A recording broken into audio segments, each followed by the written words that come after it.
Let me ask you what you think of Corbyn's wait-and-see approach. For business, I would think more certainty would be better. Well, it's not a wait-and-see approach. We've been saying for 3 years that we want a credible deal that protects our economy, has a customs union, strong single market alignment and a floor under existing rights and protections. But unfortunately, the government has, orchestrated something of a pantomime over the last few years. We've categorically ruled out no deal. We don't think that that is a good prospect for our economy at all, and it would devastate industries. But equally, we want the opportunity after a general election to negotiate a better deal that supports industry in a more pragmatic way. But we want that to go back to a public vote so that the people can decide whether that was what they voted for. And the decision that was made yesterday at conference, that was about assessing that final deal and determining as a party how we would campaign in such a people's vote. So, but you do want to leave the European Union. Labour is not considering a Remain option in that case. In a people's vote, it would be an option between a deal, a credible deal, and Remain.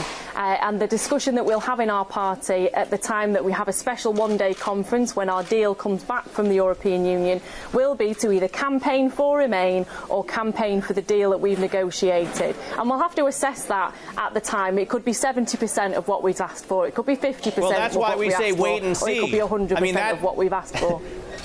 That's why we call it wait and see, right? If you're not quite sure exactly what you want to do yet.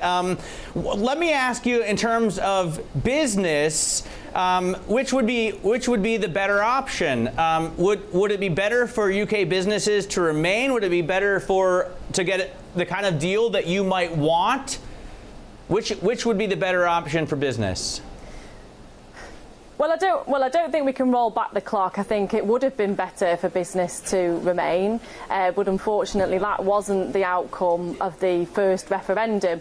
And since then we've been trying to get a package and pressing the government to get this, a deal that would protect our economy and industry, and that's not what's happened. Now we're faced with the threat of a no-deal Brexit, which is why we've asked for an extension.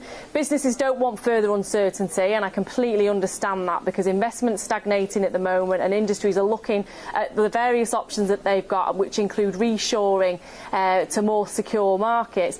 But a no-deal Brexit, as opposed to a small extension and an attempt to renegotiate a deal, I would go for the small extension, and I think businesses and industry would do exactly the same thing rather than fall off the edge of a cliff.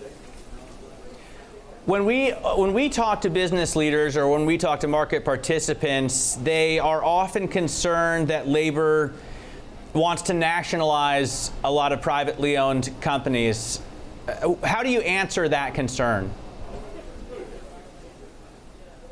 Well, certainly the elements that fall within my brief, it's important to make the point that this is not primarily ideologically driven. This is because we're facing a climate catastrophe, and we know that if government doesn't intervene and use all the economic levers at its disposal, we won't be able to spur on the market and support the market to act fast enough. So in relation to energy networks and water companies, we know that they've been repeatedly criticised for prioritising dividend extraction over investment in critical infrastructure, and by taking them into public ownership we can prioritise investment and make sure that the grid connections that we need to see in the future happen rapidly, so that the policies that I'm announcing today, an electric vehicle revolution and offshore wind on a scale that we've never seen before, can happen rapidly, and they can bring thousands of jobs to areas that have been deindustrialised for decades.